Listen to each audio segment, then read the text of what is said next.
This is the first low-key Lexus that I kind of like. LC500, clean, 2-door. Stay tuned, we're gonna talk about this some more.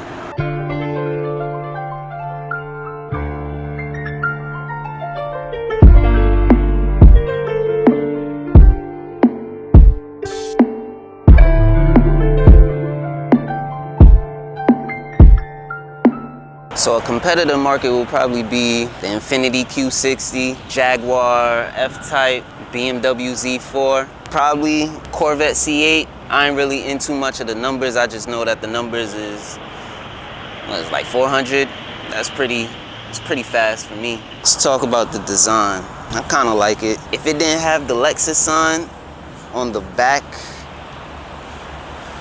it'll look like some type of low-key sport, super sport car, not even a regular sport car, not exotic, but like a super sport car, just from the exhaust note and then how the back is kind of like shaped. And then at first glance, when you just looking at it, it don't really look like a Lexus to me. Like a Lexus that I think of is like a Lexus IS, Lexus GS, I think that's the older version, and then the SUVs. So when I think of Lexus, I don't really think of something that's like cool like this, like dope like this. Like low key, if you was to get this over an Infiniti Q60, like I said before, or even a Toyota Supra, if you in that lane, I would definitely choose like a Lexus LC500. Yeah, the little nice spoiler in the back, kind of finicky. I mean, I wish it was just a little bit higher. If it was a little bit higher, it'll give it more of that sports look. Yeah, clean.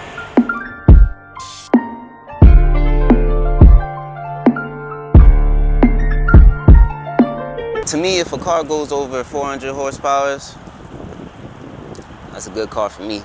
I mean, I'm not too crazy about the little front design, but I feel like if this big old badge wasn't right here, and if it wasn't Lexus, if it was like, I don't know, just anything besides that badge, probably like take the grill off or leave the grill design, let it go straight through, and then put the badging on the hood, probably be hard. Can't really talk too much about the lights. I mean, the lights got the little Nike check swoosh. The designs in the headlights is kind of like the little Lexus, almost Lexus, because it ain't as distinct. That's hard. I don't know if people really complain or hate the grill, but the grill is kind of like, from where I'm looking at,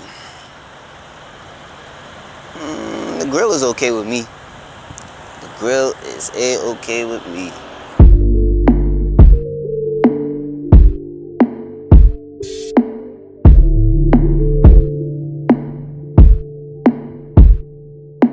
This is a coupe. It's not a two-seater, but it might as well should have been.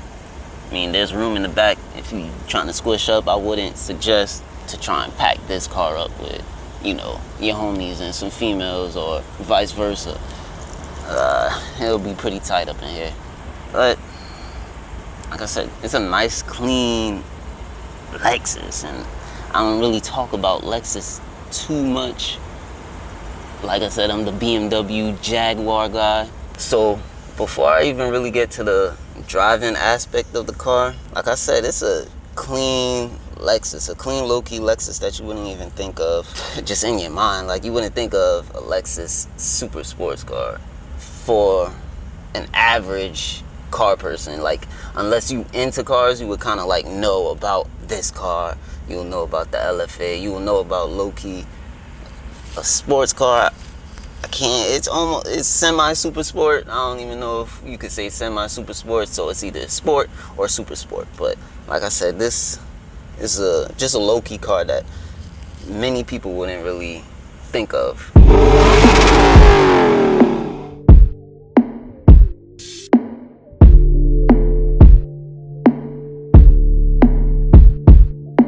In comfort mode, I just feel like all cars should just feel a certain comfortability level.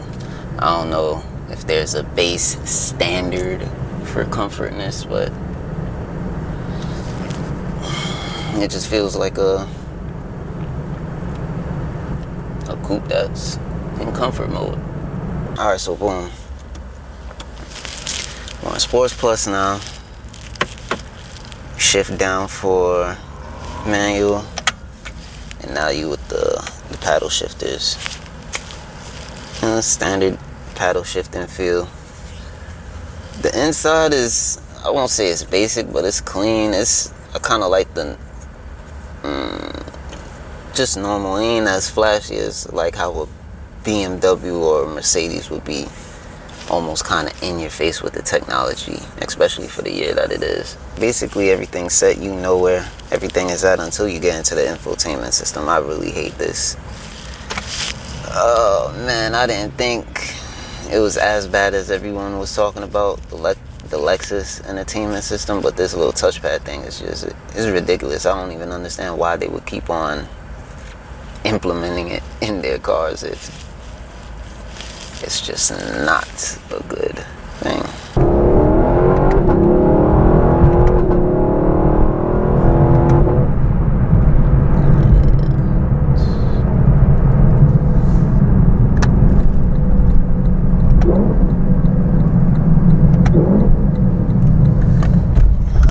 I love cars that do that, man. That exhaust note every time. So when gassing this car, it gives me a Corvette C7 feeling.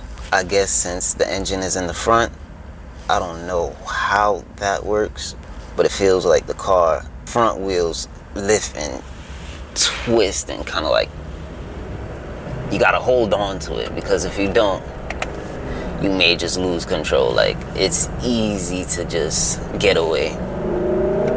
Feels like the front lifts up, so kind of like veers off, and usually I only get that feeling with muscle cars, and I only had that scare one time with a C7, Corvette C7. I was on the highway, gave it a little gas, and the rear kind of like, I didn't know too much of the powers of a V8 of a muscle car then, and I gassed it too hard and the back tires spin. I had the traction control on and everything. It's not like I turned the traction control off, so when I gassed it, I didn't expect it to, I think I was, you know, up there in speed, and then the tires kind of like spin out on me. And ever since then, I kind of like try to manage the acceleration of coupe cars like that, and like this kind of like small, and I feel it would do the same thing. Like if you just floor it, the wheels is just gonna spin, even if the traction control is engaged.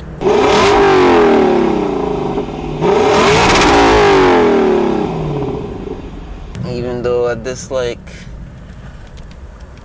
I'm not the Charger Hellcat lover.